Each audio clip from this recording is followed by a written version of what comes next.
3 मार्च 2026 को लगा चंद्र ग्रहण फाल्गुन पूर्णिमा पर होलिका दहन से जुड़ा हुआ है। शास्त्रों के अनुसार ग्रहण समाप्त होते ही वातावरण में सकारात्मक ऊर्जा का संचार शुरू होता है। इस समय किए गए कुछ सरल लेकिन शक्तिशाली काम नकारात्मकता को दूर रखते हैं, ग्रह दोष शांत होते हैं और घर परिवार में सुख शांति स्थापित होती है। आइए जानते हैं ग्रहण खत्म होते ही तुरंत करने वाले 5 महत्वपूर्ण काम कौन से हैं। लेकिन उससे पहले जरा जान लेते हैं कि ग्रहण समाप्ति का आध्यात्मिक महत्व क्या है। चंद्र ग्रहण के दौरान मन और भावनाओं पर नकारात्मक प्रभाव पड़ता है। ग्रहण समाप्त होते ही ये प्रभाव कम होने लगता है।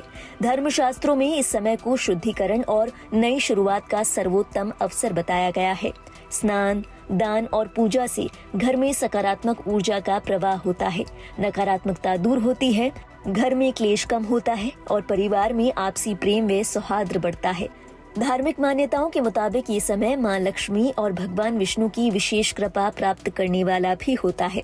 आइए अब जानते हैं ऐसे कौन से वो महत्वपूर्ण काम हैं जिन्हें आपको चंद्र ग्रहण के तुरंत बाद जरूर करना चाहिए। सबसे पहला, ग्रहण समाप्त होते ही आपको सबसे पहले गंगा जल मिलाकर स्नान कर लेना चाहिए। अगर गंगा जल उपलब्ध ना हो तो आप साधारण पानी में तुलसी का पत्ता भी डाल सकते हैं। स्नान के दौरान मन में भगवान का स्मरण करें और ग्रहण से लगी अशुद्धि दूर होने की प्रार्थना करें। स्नान के बाद स्वच्छ वस्त्र धारण करें। ये कार्य शारीरिक और मानसिक दोनों स्तर पर शुद्धि करता है। इससे नकारात्मक ऊर्जा तुरंत दूर होती है और मन में शांति का संचार होता है। दूसरा, घर में गंगा जल का छिड़काव। स्नान के बाद पूरे घर में गंगा जल छिड़के। मुख्य द्वार, पूजा स्थल, रसोई, बेडरूम और तमाम कोनों पर विशेष रूप से ध्यान देते हुए गंगा जल का छिड़काव करें। गंगा जल छिड़कते समय आप मंत्रोच्चारण भी कर सकते हैं। ये घर को नई और सकारात्मक ऊर्जा देने में मदद करेगा। ये मंत्र है: ओम गंगे च यमुने चैव गोदावरी सरस्वती नर्मदे सिंधु कावेरी जलेस्मिन् सन्निधिं कुरु। ये उपाय घर की नकारात्मक ऊर्जा को तुरंत समाप्त करता है, वातावरण शुद्ध होता है, क्लह क्लेश कम होता है और परिवार में सकारात्मक ऊर्जा बढ़ती है। तीसरा है चावल, दूध और दही का दान। ग्रहण के बाद चंद्रमा से जुड़े सफेद पदार्थों का दान विशेष पुण्यदायी माना जाता है। जरूरतमंदों को चावल, दूध, दही या खीर का दान करें। दान करते समय प्रार्थना करें कि परिवार में सुख समृद्धि और शांति बनी रहे। माना जाता है कि चावल के दान से मानसिक तनाव कम होता है। दूध और दही के दान से घर में शीतलता और प्रेम बढ़ता है। ये दान ग्रहण के अशुभ प्रभाव को तुरंत कम करता है। ये दान घर की आर्थिक स्थिति में भी सुधार करने के लिए कारगर माना जाता है। चौथा, सफेद वस्त्र और चांदी का दान। सफेद वस्त्र या चांदी का दान ग्रहण के बाद सबसे शुभ माना जाता है। आप अपने सामर्थ्य अनुसार सफेद कपड़ा, चांदी का सिक्का या कोई छोटा आभूषण दान कर सकते हैं। दान के समय मां लक्ष्मी और भगवान विष्णु का स्मरण करें। ये दान चंद्र दोष को शांत करता है और घर में सौभाग्य की वृद्धि करता है।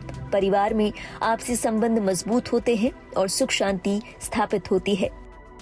पांचवा, अन्न और मीठे पदार्थों का दान। ग्रहण के बाद अन्न का दान श्रेष्ठ माना जाता है। खीर, मीठे चावल या अन्य श्वेत मिठाई का आप दान कर सकते हैं। जरूरतमंदों को भोजन कराना सबसे बड़ा दान है। दान करते समय सच्चे मन से प्रार्थना करें कि घर में अन्न और धन की कभी कमी न आए। ये दान दरिद्रता दूर करता है, परिवार में समृद्धि लाता है। दान करते समय एक बात का ध्यान जरूर रखें, दान हमेशा श्रद्धा और विनम्रता के साथ करें। और हाँ, दिखावे का दान अपेक्षित फल नहीं देता। तो चंद्र ग्रहण समाप्त होते ही ये 5 काम तुरंत करें। माना जाता है कि इन उपायों से मां लक्ष्मी और भगवान विष्णु की कृपा बनी रहती है। घर से नकारात्मकता तो दूर होती ही है, साथ ही ग्रह दोष भी शांत होते हैं।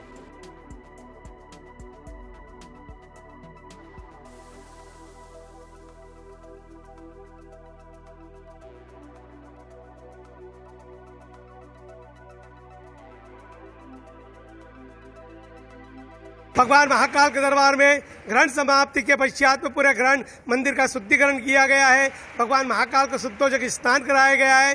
भगवान महाकाल से प्रार्थना की गई है, परमपिता परमात्मा राष्ट्र का मंगल हो, कल्याण हो। जय महाकाल। आज चंद्र ग्रहण की शुरुआत 2:14 पर हो चुकी थी और ये उस वक्त पेनम्ब्रल यानी उपछाया में था। इसका मैक्सिमम अधिकतम पूर्ण चंद्र ग्रहण 5:30 पर शुरू हुआ और 5:32 पर इसकी पूर्णता खत्म हो गई यहाँ, और 7:53 पर ये पूरी तरह से खत्म हो जाएगा, बिल्कुल पूरी तरह से कंप्लीट हो जाएगा। वो उस उच्च उपछाया में होगा, यानी पेनम्बरल चंद्र ग्रहण होगा।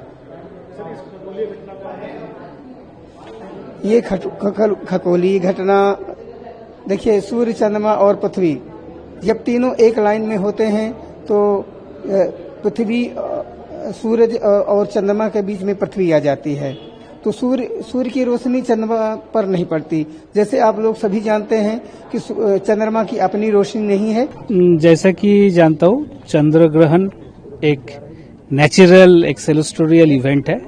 तो इस उपलक्ष्य में 2026 के पहले चंद्र ग्रहण है, हम लोग आयोजन किए थे आंचलिक विज्ञान नगरी में, जिसमें जो दर्शक के लिए फ्री एंट्री था ये चंद्र ग्रहण देखने के लिए, और इसमें भारी मात्रा में आप लोग देख ही रहे जो दर्शक यहाँ एक साथ आए हैं। और चंद्र ग्रहण का जो सीमित समय है लखनऊ से, जो विजिबिलिटी टाइम है, जैसे कि हम लोग जानते हो 6 बजे के बाद ही हम लोग थोड़ा आंशिक रूप से ये देख पा रहा हूँ, तो इसमें लोग देख रहे हैं।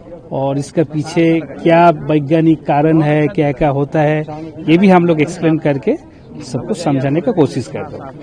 ये कितना महत्वपूर्ण चंद्र ग्रहण था, या इसका क्या कुछ टाइमिंग थी, क्या पूरा ऑल ओवर चीजें इसमें रही? ना, जैसा ये पूर्ण चंद्र ग्रहण है, टोटल लूनर एक्लिप्स, ये एक सेलेस्टोरियल इवेंट है।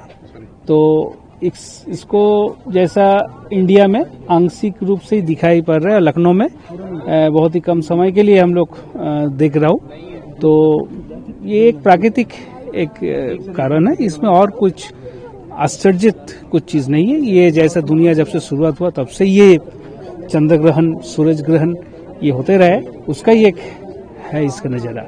लेकिन हम लोग को मेन समझाना है बच्चों को या सबको, जो इसके पीछे क्या वैज्ञानिक कारण है, इसमें क्या क्या रीजन है, ये हम लोग समझा रहा हूँ। मतलब एक वाकई बहुत एक अच्छा एक्सपीरियंस है एक्चुअली, बिकॉज आप नेकेड आई से तो जो दिखता है वो अलग ही है, बट ऑफकोर्स अगर आप किसी इंस्ट्रूमेंट्स के थ्रू, अगर आप टेलीस्कोप के थ्रू देख रहे हैं, उसका एक अलग ही एक्सपीरियंस रहता है। सबसे इम्पोर्टेंट बात है ये बच्चों को एक सीखने और देखने के लिए बहुत बड़ा एक ग्रेट प्लेस एक्चुअली।